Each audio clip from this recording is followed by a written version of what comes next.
अगर आप 15,000 रुपये अगले 15 सालों के लिए इन्वेस्ट करते हैं और अगर आपको 15% का एवरेज रिटर्न मिल जाता है तो आप अचीव कर सकते हैं 1 करोड़ बनाने का गोल। चलिए इस चीज़ को SIP कैलकुलेटर में देखते हैं। First of all monthly investment is 15,000, expected rate of return जो कि है 15% और टेन्योर हम पकड़ेंगे 15 साल। तो अगर हम इसे कैलकुलेट करें तो टोटल अमाउंट जो डिपॉजिट है वो है 27 लाख, टोटल अर्निंग जो इंटरेस्ट मिला है इस पे वो है 74 लैक्स और हमारा टोटल वैल्यू हो जाएगा 1,02,00,000। आगे बढ़ने से पहले अगर आप ये गोल अचीव करना चाहते हैं तो आपको आने वाले 15 सालों में डिसिप्लिन और कंसिस्टेंट वे में इन्वेस्ट करना होगा। But there is a small problem, inflation. ये पैसा आपको आज कल या परसों नहीं मिलेगा, ये पैसा आपको मिलेगा आज से 15 सालों बाद। तो जो काम आज 1 करोड़ से हो सकता है वो काम आज से 15 सालों बाद 1 करोड़ से नहीं हो पाएगा। इन्फ्लेशन की वजह से आपके पैसे की वैल्यू कम हो जाएगी 15 सालों के बाद। 15 सालों के बाद चीज़ें और महंगी हो चुकी होंगी। एग्जाम्पल के लिए अगर आप अपने बच्चों के हायर एजुकेशन के लिए इन्वेस्ट करना चाहते हैं तो जो 4 साल की कॉलेज की फीस प्रेजेंट डेट में मान लेते हैं 10 लाख और हम एजुकेशन पे इन्फ्लेशन को 9 से 10% पकड़े तो वो कॉलेज की फी 15 सालों के बाद हो जाएगी 30 लाख के आसपास। अगर आपकी फैमिली आज के डेट पे 30,000 से सारा बेसिक नीड को फुलफिल कर लेती है, रहना खाना पीना ट्रेवलिंग वगैरह, तो आज से 15 सालों बाद यही सेम बेसिक नीड को फुलफिल करने के लिए आपको चाहिए होगा 70,000 रुपये पर मंथ। अगर हम इन्फ्लेशन को 6% के आसपास पकड़े तो आज से 15 सालों बाद आपकी जो 1 करोड़ है उसकी वैल्यू हो जाएगी लगभग 45 लैक्स के आसपास अगर हम इन्फ्लेशन को 6 से 7% अज्यूम करें तो। अब दोस्तों सबसे इम्पोर्टेंट सवाल, कैसे इस 15,000 को इन्वेस्ट करें फॉर मैक्सिमम रिटर्न और कम से कम रिस्क। आपको 15% का रिटर्न जनरेट करने के लिए बहुत सारे म्यूचुअल फंड में इन्वेस्ट करने की ज़रूरत नहीं है। अगर आप सिर्फ 3 म्यूचुअल फंड में अपने पैसे को इन्वेस्ट करते हैं तो वो मोर देन एनफ है। इसी 3 म्यूचुअल फंड से हम अपने पोर्टफोलियो को अच्छे से डाइवर्सिफाई कर लेंगे। तो ये 3 म्यूचुअल फंड है। पहला हम सेलेक्ट करेंगे एक फ्लेक्सी कैप फंड, दूसरा हम सेलेक्ट करेंगे एक मिड कैप म्यूचुअल फंड और तीसरा हम सेलेक्ट करेंगे एक small cap mutual fund. That's it. आप सभी ये सोच रहे होंगे मैंने ये 3 म्यूचुअल फंड की कैटेगरी को ही क्यों सेलेक्ट किया है। सबसे पहले फ्लेक्सी कैप कैटेगरी, और इस कैटेगरी को मैंने इसीलिए चूज किया है क्योंकि फ्लेक्सी कैप म्यूचुअल फंड का मेजर एलोकेशन होता है लार्ज कैप के अंदर। उसके साथ आपको मिड कैप और स्मॉल कैप का भी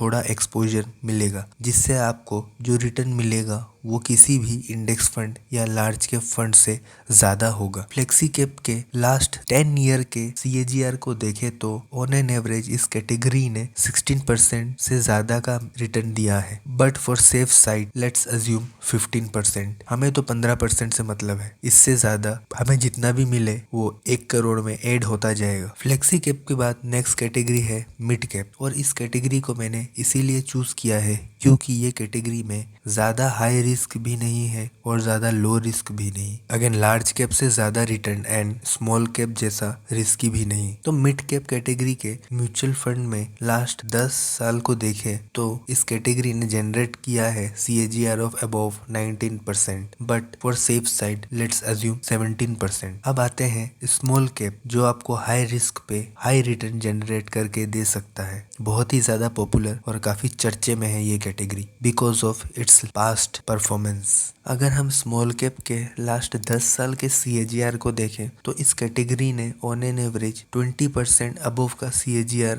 देखने को मिलता है, but for safe side let's assume 18%। तो because of all this reason I have selected this 3 categories. अब अगर 15%, 17% और 18% का एवरेज किया जाए तो ये आता है 16.67% का एवरेज, और अगर राउंड ऑफ करें तो ये हो जाएगा 16%। नाउ एज्यूमिंग आप तीनों कैटेगरी में इक्वल एलोकेशन करेंगे, यानी 5,000 फ्लेक्सी कैप में, 5,000 मिड कैप में और 5,000 स्मॉल कैप फंड में। अगेन हम एवरी मंथ इन्वेस्ट करेंगे 15,000। Rate of return is 16% and tenure is 15 years. तो अगर हम इसे कैलकुलेट करें तो ये आता है टोटल वैल्यू ऑफ 1,12,00,000। अगर आपको नहीं पता म्यूचुअल फंड क्या है, इन पैरामीटर्स को कंसीडर करना चाहिए before selecting asset under management, expense ratio, portfolio diversification, CAGR वगैरह क्या होता है, मैंने ऑलरेडी इस वीडियो में सब एक्सप्लेन कर रखा है, so do check that out. अब सवाल आता है दोस्तों,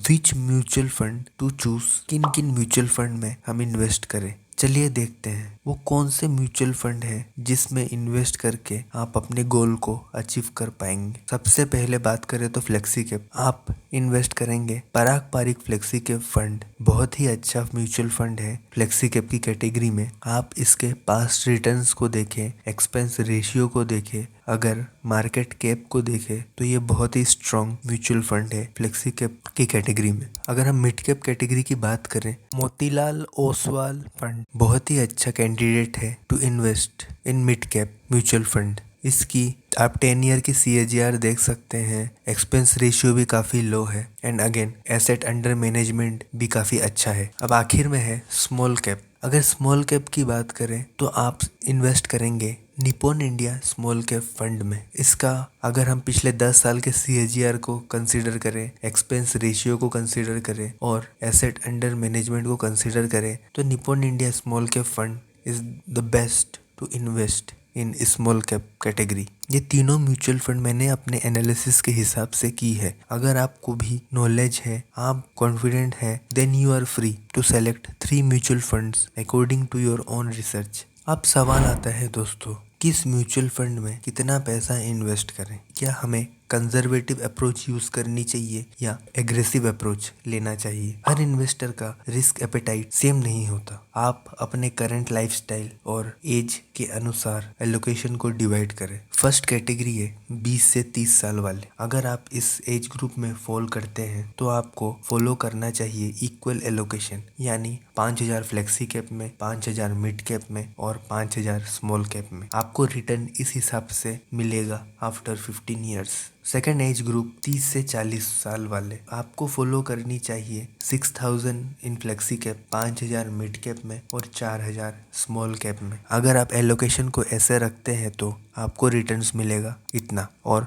फाइनल वैल्यू 1 करोड़ से ज़्यादा का ही रहेगा। थर्ड एज ग्रुप 40 से 50 साल वाले, आपको फॉलो करनी चाहिए 8,000 in flexi cap, 4,000 in mid cap और 3,000 इन स्मॉल कैप, तो आपको रिटर्न इस हिसाब से मिलेगा। इससे आगे जो एज ग्रुप में है 50+ ईयर्स वाले, आप फ्लेक्सी कैप में ही ज़्यादा फोकस करें। मिड कैप और स्मॉल कैप में इन्वेस्टमेंट मत करें क्योंकि टाइम पीरियड कम है, तो वोलेटाइल एसेट में इन्वेस्टमेंट करना रिस्की हो सकता है। उम्मीद करता हूँ ये वीडियो आप सभी के लिए हेल्पफुल रहा होगा। जल्द ही मिलेंगे एक नए वीडियो के साथ।